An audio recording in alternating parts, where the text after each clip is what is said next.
So it's a slightly different deal that's actually been offered. So in the budget speech, it was mentioned that that the government was going to make provisions for a tax-free lump sum payment of £1,200 and the equivalent gradings to be offered to private sector companies if they wanted to take it. What's been offered to the public sector is actually a 2-year deal. So what's been offered to the public sector is initially a lump sum payment structure, and then the second year is a consolidated payment structure. So the deal is somewhat different.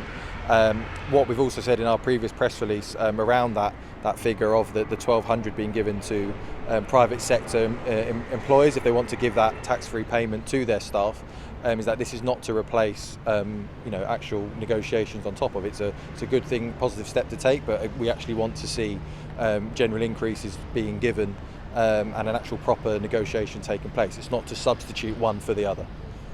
In the case of the public sector, you do in principle support the idea of this lump sum, whereas in this case it seems to be the complete opposite and it's straight to action. Well, it's not straight to action. What we've had is we submitted a pay claim to the Bland Group back in May. We've had negotiations since July. There was a number of points on that pay claim. The first point being, obviously, as it's what's always been the tradition with the Gibair contract, is that there has always been provision for them to receive the same amount in terms of the cost of living that would receive to the public sector. But we've also put additional points on that pay claim, which by and large have been mostly rejected by the Bland Group.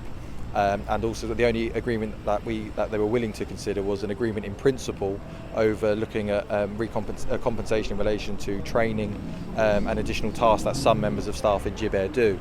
But the rest of the points were essentially rejected.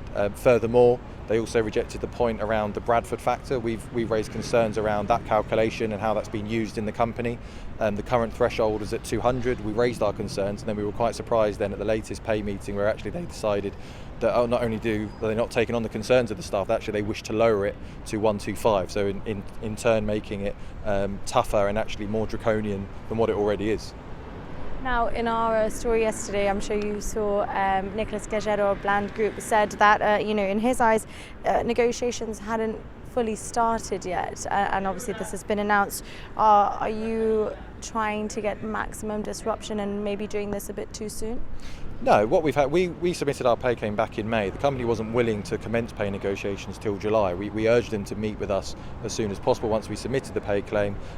We see them actually trying to delay this as much as possible, whereas we actually want to resolve it as quickly as possible. And we're concerned that perhaps there's an element of stalling on their side. What would you say to members of the public, who would be hoping to go away this summer? Perhaps they're going to be here at the airport and they now can expect disruption. Last year you went on strike. They might have this feeling, these guys throwing their toys out of the pram again and ruining everyone's summer. Well, the offer that's been given, essentially is a 0% increase in pay with just a lump sum payment, and then actually a weakening of terms and conditions. I think, again, we don't want to see disruption to passengers and the holiday makers, but unfortunately, the Bland Group have placed us in a situation now where we are forced to take action to try and improve that offer.